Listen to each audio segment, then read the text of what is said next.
बताओ कितने विजनरी आदमी थे, है ना।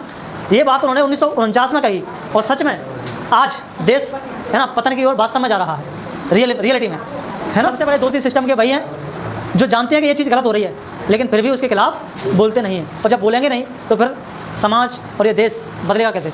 सब लोग चुप बैठे रहेंगे तो, है ना। इसलिए डेमोक्रेटिक कंट्री में बोलना बेहद ज़रूरी है। सिर्फ एग्ज़ाम पास करने के लिए ना पढ़ें, एक जिम्मेदार नागरिक भी क्या करें बने आगे चल करके ना। समाज में जो भी चीज़ें चल रही हैं गलत, उन चीज़ों के खिलाफ आप लोग आवाज़ उठाएं, बोलें उनके खिलाफ, है ना। अच्छा नेता ज़रूरी है लेकिन उससे सवाल पूछना भी क्या है उतना ही ज़रूरी है। डरते हैं कि आप लोग नेता नेताओं से, डरते तो नहीं है ना। हाँ, आज हमारे देश में इतना बुरा हाल है कि तुम अगर गवर्नमेंट से सवाल पूछ लो ना तो गवर्नमेंट उसके पीछे पिल्ले छोड़ देती है अपने, है ना।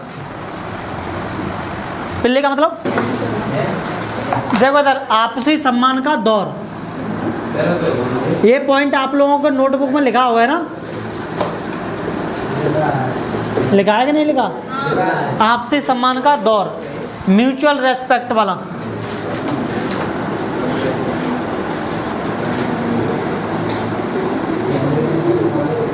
म्यूचुअल रेस्पेक्ट, ठीक है। आज के नेता कैसे होते हैं,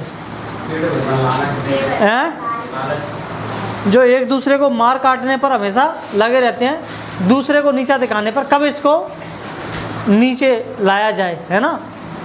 लेकिन जिस समय देश आज़ाद हुआ था उस समय देश के नेता ऐसे नहीं हुआ करते थे जैसे आज हैं। तो मैं क्या कह रहा हूँ, उस समय के नेता ऐसे नहीं हुआ करते थे। उस समय के नेता आपस में एक दूसरे के साथ दुश्मनी का नहीं दोस्ती का बिहेव करते थे, बर्ताव करते थे, ठीक है। तो अपन इसमें सबसे पहले पढ़ेंगे कैबिनेट में विपक्षी नेता। पॉइंट क्या था तुम्हारा, आपसी सम्मान का दौर, है ना।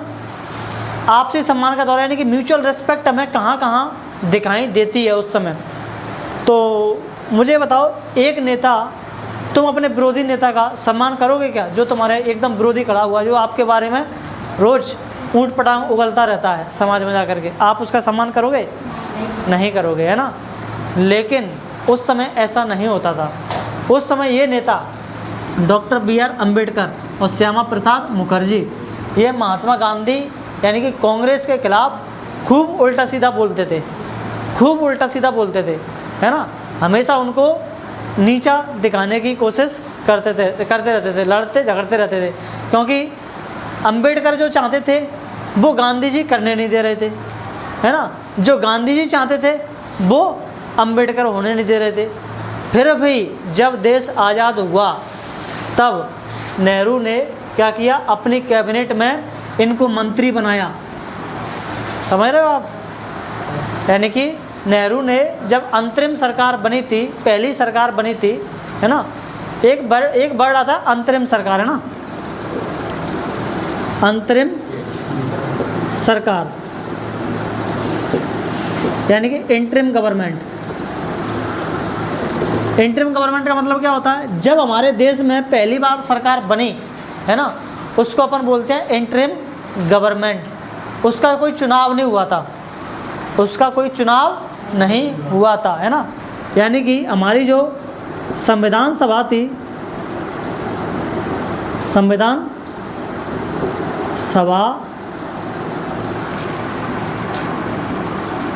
सभा ही किसकी तरह काम कर रही थी, संसद की तरह, ना, संसद की तरह काम कर रही थी। उस समय चुनाव तो हुए नहीं थे, लोकसभा राज्यसभा बनी नहीं थी, है ना। तो उस समय जो तुम्हारी संविधान सभा थी वही संविधान सभा क्या बन गई थी, पार्लियामेंट बन गई थी, ठीक है। और वही क्या कर रही थी, शासन कर रही थी। तो ऐसी सरकार, मतलब इसको, ऐसी सरकार को अपन बोलते हैं क्या, इंटरिम गवर्नमेंट यानी कि अंतरिम सरकार, ठीक है।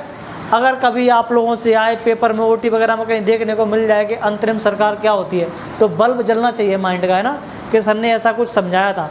पहली बार जो देश में सरकार बनी थी उसी को अपन कह रहे थे क्या, अंतरिम सरकार, जिसका कोई चुनाव नहीं हुआ था। संविधान सभा ही क्या कर रही थी, सरकार की तरह काम कर रही थी, ठीक है। अब देखो इस समय मैंने क्या बताया आप लोगों को, डॉक्टर अंबेडकर एकदम उससे क्या नाम है, गांधी जी के समर्थन में नहीं होते थे, है ना। शुरुआत से इनके झगड़े चले आ रहे थे, शुरुआत से ही, है ना। जब स्वतंत्रता आंदोलन की, है ना, वो चल रही थी, सफ़र चल रहा था, उसमें गांधी जी का अपोजिशन में ये शुरुआत से ही खड़े रहे, है ना। हम लोग आगे के चैप्टर में पढ़ेंगे, है ना, कि कैसे गांधी जी का ये विरोध करते आए थे शुरू से। लेकिन फिर भी कांग्रेस ने, पार्टी ने अंबेडकर को, है ना, अपने मंत्रिमंडल में शामिल किया। इसका मतलब वो इनकी रिस्पेक्ट करते थे कि नहीं करते थे? करते थे, है ना। ऐसे ही श्यामा प्रसाद मुखर्जी का भी यही चरित्र था, ऐसा ही, है ना, विपक्षी पार्टी का, है ना। लेकिन फिर भी इनको अपने मंत्रिमंडल में क्या किया? शामिल किया। क्यों? क्योंकि ये एक दूसरे का बुरा नहीं चाहते थे, है ना। उनके अपने अलग तरीके थे, वो भी देश का बुरा नहीं चाहते थे। गांधी जी के अपने अलग तरीके थे, वो भी देश का बुरा नहीं चाहते थे, देश का भला सब चाहते थे, है ना। तो इसलिए इनको क्या बनाया गया? विधि मंत्री बनाया गया, है ना, लॉ मिनिस्टर बनाया गया इनको। क्या बनाया गया? Law minister. तो अगर आप लोगों से कोई पूछ ले भारत का पहला लॉ मिनिस्टर कौन था, कानून मंत्री कौन था पहला भारत का, कौन था? डॉक्टर अंबेडकर, ठीक है। फिर समाजवादियों को भी न्योता दिया, है ना, क्योंकि जो तुम्हारे नेहरू थे, नेहरू उनसे बहुत प्रभावित थे। किससे? रसिया में एक व्यवस्था चलती थी जिसको अपन समाजवादी पार्टी कहते हैं। समाजवादी पार्टी के वो एक सदस्य थे, वो उनको बहुत फॉलो करते थे। तो समाजवादी पार्टी मैंने आप लोगों को बताया था, सोशलिस्ट पार्टी थी एक, बताया था ना, CJP के CJI है, CPI, सॉरी CJP याद आ रही है, कांग्रेस जनता पार्टी, है ना, हाँ, CPI, है ना, कम्युनिस्ट पार्टी ऑफ इंडिया, ठीक है, या सोशलिस्ट पार्टी ऑफ इंडिया भी इसको बोला जाता है। अब सोचो, इनके नेता थे जयप्रकाश नारायण, है ना, इनको भी क्या किया गया? अपने मंत्रिमंडल में शामिल किया गया। जबकि सरकार कौन बना रहा है? कांग्रेस। तो मंत्री किसके होने चाहिए थे? कांग्रेस के। लेकिन इन्होंने किसको शामिल किया अपने मंत्रिमंडल में? दूसरी पार्टी के नेताओं को भी क्या किया? शामिल किया। इसका मतलब कांग्रेस के अंदर इनके लिए इज्जत थी कि नहीं थी? इज्जत थी, यानी कि ये एक दूसरे का सम्मान करते थे कि नहीं करते थे? करते थे, है ना। तो अगर आप लोगों को एग्जाम्पल याद रहें तो रख लेना इनके एग्जाम्पल, कि कोई आप लोगों से पूछ ले, बताओ कहाँ दिखता है हमें ऐसा सम्मान इनके बीच में, तो बता देना, देखो ये सोशलिस्ट पार्टी के नेता थे, फिर भी इनको मंत्रिमंडल में शामिल किया गया। ये विपक्षी पार्टी के थे, फिर भी इनको मंत्रिमंडल में शामिल किया गया, ठीक है। उसके बाद कोई और पॉइंट था जो मैंने नहीं समझा पाया? तो कितने पॉइंट लगाए थे मैंने आप लोगों को? 4 लगाए थे। आपसे सम्मान का दौर ये हो गया, ठीक है। तो ये हमारा चैप्टर अब पूरी तरह से इस पॉइंट पर क्या होता है? खत्म होता है, ठीक है। अब हम इस चैप्टर का पूरा कॉन्क्लूजन समझते हैं, ठीक है। कॉन्क्लूजन यानी कि चैप्टर का नाम क्या था? एक दल का एरा ऑफ वन पार्टी, है ना, यानी कि एक दल का प्रभुत्व का दौर, ठीक है। अब मुझे ये बताओ, कांग्रेस ने क्या किया? शुरुआत से ही तुम्हारा स्वतंत्रता आंदोलन को लीड कौन कर रही थी? फ्रीडम मूवमेंट को कांग्रेस ही लीड कर रही थी, है ना। तो सब लोग, ज़्यादातर जनता किससे जुड़ी हुई थी? कांग्रेस से जुड़ी हुई थी। चुप हो जावे। और कांग्रेस का जो कैरेक्टर था वो कैसा था? सबको साथ लेकर चलने का, है ना, इंक्लूसिव, है ना। तो जितने भी तुम्हारे, मैंने आप लोगों को बताया था, कितने भी विचारधारा के लोग थे, सबको वो क्या कर रहे थे? आइडियोलॉजी को साथ में लेकर के चल रहे थे, है ना। लेकिन देखो यहाँ पर मैंने क्या बताया, एंड में आकर के ये हमें रेस्पेक्ट यहाँ पर दिखाई भी देती है, लेकिन धीरे धीरे इन नेताओं की लालसा बढ़ने लगी, है ना। कौन से नेताओं की? इनकी। और ये जो नेता कांग्रेस से जुड़ गए थे, ये अपनी अलग अलग पार्टियां बनाने लगे, अपनी अलग अलग पहचान बनाने लगे, जनता इनसे क्या होने लगी? जुड़ने लगी। तो मुझे ये बताओ, क्या कांग्रेस का जो वन पार्टी डोमिनेंस जो चल रहा था वो अभी भी चलेगा? नहीं चलेगा। तो वन पार्टी डोमिनेंस एक समय तक कांग्रेस का था, पहले 3 चुनावों में था, लेकिन उसके बाद धीरे धीरे वो डोमिनेंस क्या होता गया? प्रभुत्व कम होता गया। क्यों? वो इन नेताओं की वजह से। यही नेता नहीं, ऐसे बहुत सारे क्या थे, नेता थे जो कांग्रेस से धीरे धीरे अलग होने लगे, कांग्रेस की बुराई करने लगे, अपनी अलग पार्टियां बनाने लगे और अपनी पार्टी से लोगों को जोड़ने लगे, और धीरे धीरे कांग्रेस का जो प्रभुत्व था वो क्या हो गया, खत्म हो गया, है ना। तो इस तरह से ये चैप्टर तो हमारा क्या हुआ, खत्म हुआ। ठीक है, कुछ और तो नहीं रह गया भाई? और देख लो, ढूंढ डाल के कुछ निकाल लो। बुक है किसी के पास?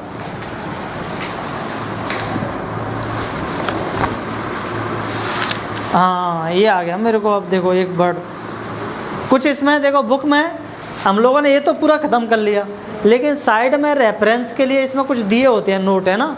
हम थोड़ा इनको देखते हैं। एक नोट यहाँ पर अंबेडकर जी का दिया हुआ है, ठीक है, इसको पढ़ते हैं कि ये क्या है।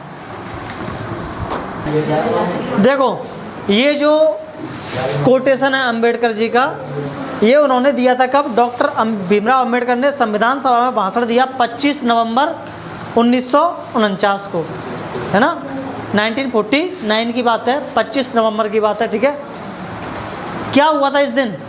यानी कि संविधान को अपनाने से एक दिन ठीक पहले, है ना, जब हमारा संविधान बन गया था, बनने के बाद अब उसको लागू करना था, अपनाना था कि हम सब इसको क्या करते हैं, अपनाते हैं। तो उससे ठीक एक दिन पहले नेहरू, उसने क्या नाम है, अंबेडकर जी ने क्या दिया था, भाषण दिया था संविधान सभा में। क्या कहा था, सुनो ध्यान से, ये बढ़िया वो लिखा कोटेशन उन्होंने कहा था कि हिंदुस्तान की राजनीति में नायक पूजा जितनी बड़ी भूमिका अदा करती है, उसकी तुलना दुनिया के किसी भी देश की राजनीति में मौजूद नायक पूजा के भाव से नहीं की जा सकती। लेकिन राजनीति में नायक पूजा का भाव सीधे पतन की ओर ले जाता है और यह रास्ता तानाशाही की तरफ जाता है। नायक पूजा का मतलब समझ रहे हैं? नायक पूजा का मतलब जो देश का लीडर है, उस देश की अगर तुम पूजा कर रहे हो, उसको पूज रहे हो, तो ये उसकी पूजा एक दिन देश को कहाँ ले जाएगा, पतन की तरफ लेकर के जाएगा। ऐसा कहा था किसने? डॉक्टर अंबेडकर जी ने। उन्होंने कहा, उनका मानना था कि कभी लीडर की पूजा नहीं होनी चाहिए, है ना। और जस्ट मैं कुछ दिन पहले अभी मोदी ने क्या किया है ना, लॉन्गेस्ट सर्विंग प्राइम मिनिस्टर का खिताब पूरा कर लिया है। यानी कि अभी तक सबसे ज़्यादा दिनों तक काम करने वाला पीएम कौन है? नरेंद्र मोदी। यानी कि उन्होंने रिकॉर्ड तोड़ दिया है किसका? जवाहरलाल नेहरू का। तो लोगों ने क्या किया, उनके पार्टी के लीडर्स ने उनकी पूजा करना शुरू कर दी, है ना। सुबह से शाम तक लोगों ने अपने अपने घरों में, ऑफिसों में उनकी पूजा की, मोदी की, है ना। तो ये इस कोटेशन के अगेंस्ट जा रही है बात। कोटेशन में क्या बोला गया था? अगर नायक की पूजा होने लगे, समझ जाओ देश का पतन होने वाला है ना। देश पतन की ओर जा रहा है, ठीक है। बताओ कितने विजनरी आदमी थे, है ना। ये बात उन्होंने 1949 में कही, और सच में आज देश, है ना, पतन की ओर वास्तव में जा रहा है, रियलिटी में, है ना। देखो कितने सारे देश में समस्याएं हैं, गरीब भूखे मर रहे हैं, बेरोजगारों को नौकरी नहीं मिल रही है ना, और शिक्षा नहीं मिल पा रही है ना, और पेपर लीक्स के मामले हो रहे हैं, और पता नहीं क्या क्या। मतलब अमीर बहुत ज़्यादा अमीर हो रहे हैं और गरीब बहुत ज़्यादा गरीब हो रहे हैं। ऐसी कुछ कंडीशंस यहाँ पे बनी हुई हैं, ठीक है। उनका कहना था कि अगर तुम धर्म के क्षेत्र में, भक्ति के मार्ग में किसी की पूजा कर रहे हो, तो वो पूजा तुम्हारी आत्मा को शांति की तरफ ले जा सकती है। लेकिन राजनीति में अगर तुम किसी की पूजा करने लगे, तो वो पूजा तुम्हें कहाँ ले जाएगी? पतन की ओर ले जाएगी। पूजा का मतलब, पूजा तो किसकी होती है? भगवान की होती है। और जनता ने किसको मान लिया है? उसी को भगवान मान लिया है। और जब भगवान मान लिया है, तो मेरे को ये बताओ, भगवान की बात को कोई टाल सकता है? नहीं। तो जब नायक की पूजा होने लगती है, तो नायक कुछ भी करे, बुरा करे, अच्छा करे, जनता उसकी हर बात को आंख बंद करके क्या करती है? मानती है और भरोसा करती है ना। और जब जनता ऐसा करती है, तो फिर देश क्या होता है? पतन की तरफ जाता है। मैंने ऐसे ऐसे अंधभक्त, कहते हैं ना अंधभक्त, अंधभक्त एक वर्ड सुना होगा ना आप लोगों ने। अंधभक्त कौन है ना? जो अंधी भक्ति कर रहे हैं, जिन्होंने बिल्कुल भी पढ़ाई लिखाई नहीं करी है चीज़ों को ठीक से समझा नहीं है, रिसर्च नहीं करी है ना, जो जैसा कह रहा है उसी को वैसा मान करके वो क्या कर रहे हैं, जी रहे हैं। ठीक है, ऐसी अंधभक्ति आप लोगों को नहीं करनी है किसी की, है ना। जब हम अंधभक्ति करते हैं, कोई भी अंधभक्ति की जाती है किसी नेता की, तो क्या होता है उससे कि लोग सवाल पूछना क्या कर देते हैं, बंद कर देते हैं, सवाल ही नहीं पूछेंगे कि कोई चीज़ हो रही है तो क्यों हो रही है। आज हमारे देश में इतना बुरा हाल है कि तुम अगर गवर्नमेंट से सवाल पूछ लो ना, तो गवर्नमेंट उसके पीछे पिल्ले छोड़ देती है अपने, है ना। पिल्ले का मतलब अपनी ईडी को छोड़ देगी, सीबीआई को छोड़ देगी, है ना, छापेमारी करवाएगी। तो जो व्यक्ति बोल रहा है उसकी बोलती बंद करवा देती है, उसको जेल में ठूंस देगी। बोल लो, कहाँ से बोलोगे। इसको कहते हैं तानाशाही। जब जनता ऐसा करने लगती है तो एक दिन लोकतांत्रिक देश किसकी ओर जाने लगता है, तानाशाही की ओर जाने लगता है। तो आज हमारा देश तानाशाही की ओर जा रहा है, यानी कि वो समय दूर नहीं है जब हमारा देश क्या बन जाएगा, नॉर्थ कोरिया जैसा बन जाएगा।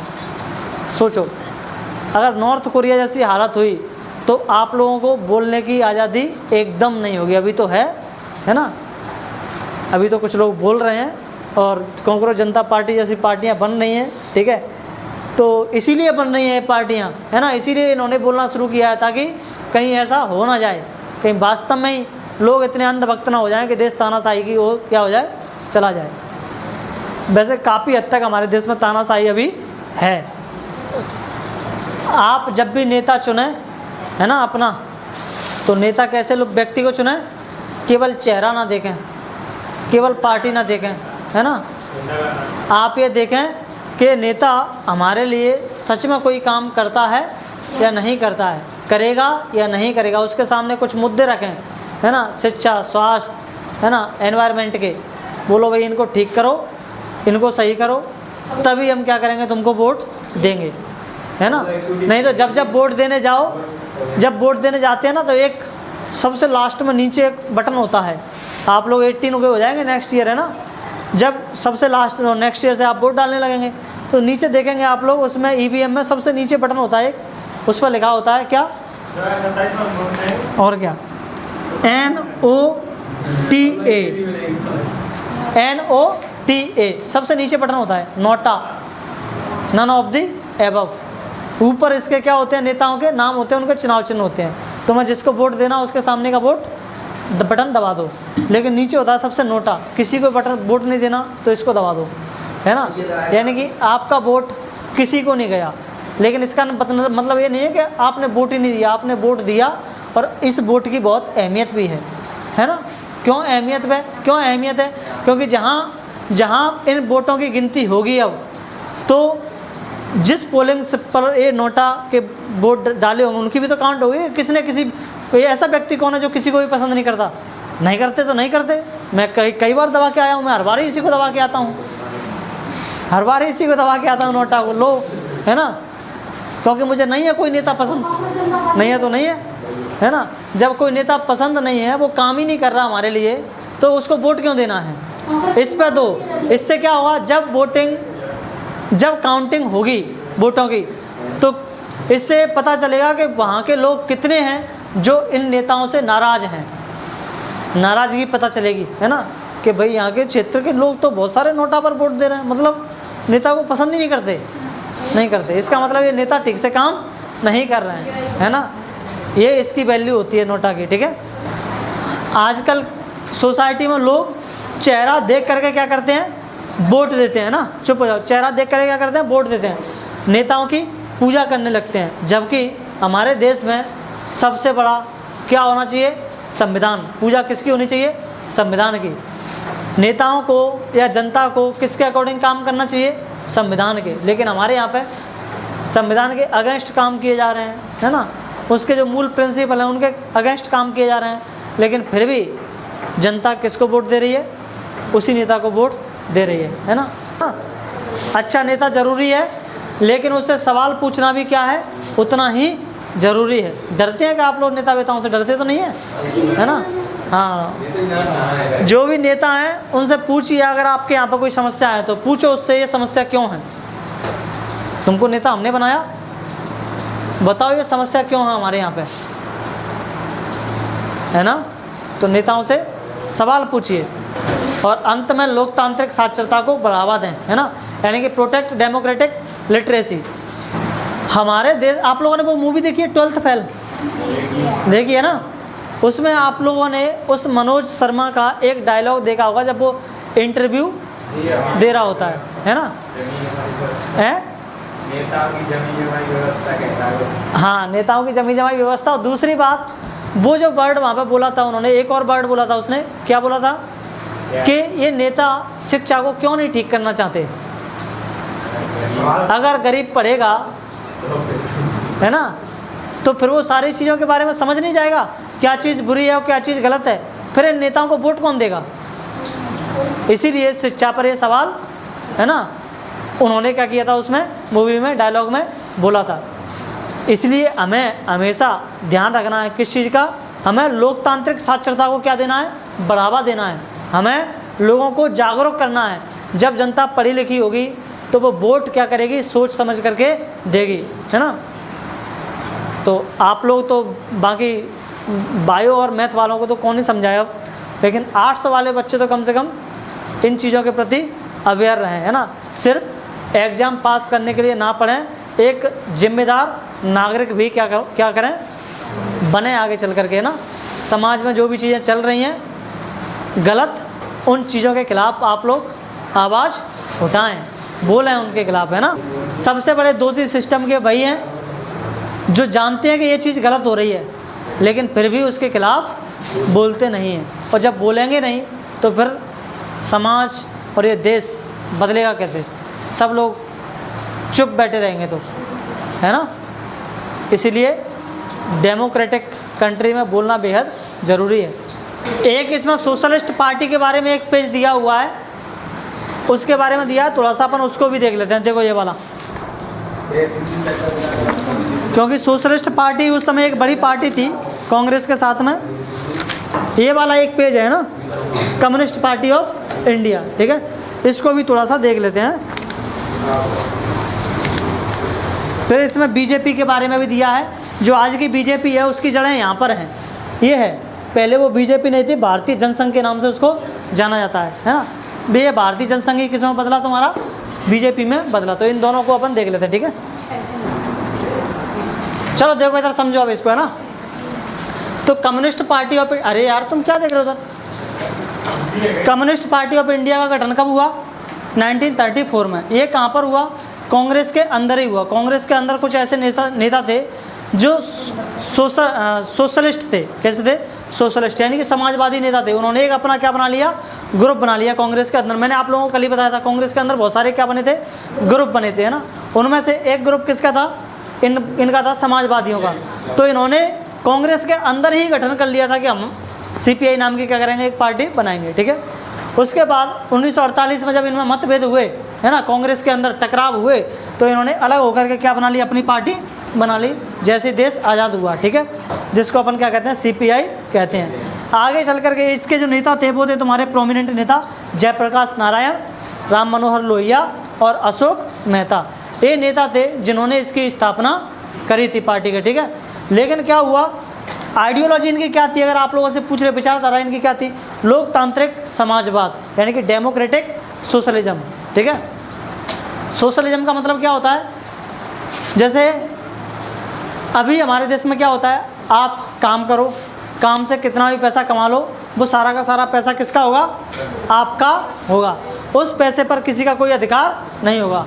लेकिन इस सोशलिज्म में क्या होता है, सोशलिस्ट सिस्टम में क्या होता है, आप जो पैसा कमा रहे हो उन पैसों पर अधिकार आपका नहीं, किसका होगा, देश का होगा, सरकार का होगा, है ना। मतलब एक लिमिट के बाद आपने पैसा ज़्यादा कमाया तो वो सारा का सारा पैसा छीन दिया जाएगा और गरीबों में क्या कर दिया जाएगा, बांट दिया जाएगा, हैं। ब्लैक मनी नहीं, आप अपनी मेहनत से कमाओ पैसा, लेकिन ज़्यादा पैसा कमा रहे हो तो वो पैसा आपका क्या कर लिया जाएगा, ले लिया जाएगा और किस में बांट दिया जाएगा, गरीबों में बांट दिया जाएगा, ठीक है, बराबरी लाने के लिए। इसको अपन कहते हैं क्या, सोशलिज्म, है ना। इस समय इन्होंने क्या किया, इन्होंने कांग्रेस पर आरोप लगाया।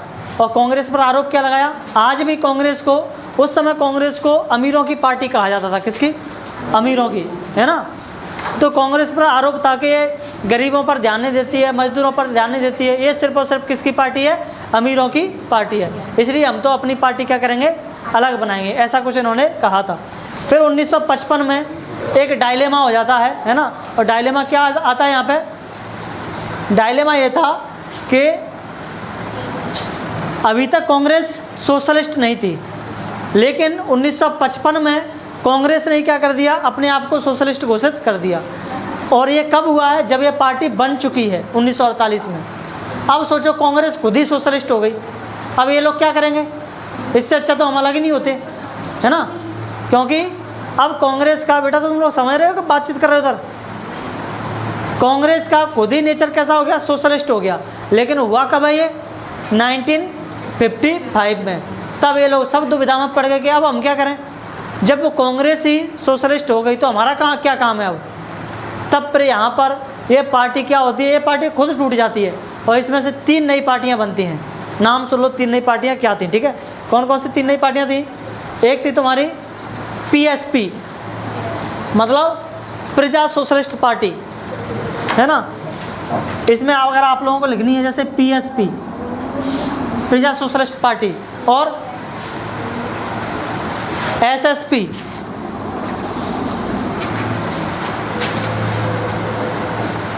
सीनियर सुप्रिटेंडेंट पुलिस, है ऐसा नहीं, संयुक्ता सोशलिस्ट पार्टी है इसका मतलब। और एक थी तुम्हारी SSP तो हो गई है, SSP, PSP है एक। अच्छा, SSP और PSP 2 ही हैं, ठीक है, 2 ही हैं, हाँ 2 ही हैं। SSP का है तुम्हारा संयुक्ता सोशलिस्ट पार्टी। SSP मतलब संयुक्ता सोशलिस्ट पार्टी। और PSP का मतलब क्या है? प्रजा सोशलिस्ट पार्टी, है ना, प्रजा सोशलिस्ट पार्टी, ठीक है। अगर लिखना है फुल फॉर्म तो उनके लिख लो, है ना। भले ही ये तुम्हारी, सुन लो ध्यान से, CPI, 1 मिनट और सुन लो, भले ही ये CPI टूट गई थी, बिखर गई थी, लेकिन आज जितनी बड़ी बड़ी पार्टियां हम लोग देखते हैं ना, इनकी मम्मी यही है, हाँ, CPI, है ना। आज आप लोग देखेंगे समाजवादी पार्टी, अखिलेश यादव SP, जो कि यूपी में चलती है, उसकी मम्मी यही थी, CPI, इसी से बनी है ना। और राष्ट्रीय जनता दल RJD, बिहार में RJD पार्टी है, राष्ट्रीय जनता दल, उसकी मम्मी भी यही है। और जनता दल, है ना, यही है। तो इसी से बनी है सारी की सारी बड़ी पार्टियां। सोचो आज की जो बड़ी पार्टियां वो किससे बनी है? इसी से ही बनी है, ठीक है, हैं? चलो ठीक है, चैप्टर हुआ ख़त्म तुम्हारा, है? कल अपन नया चैप्टर शुरू करेंगे।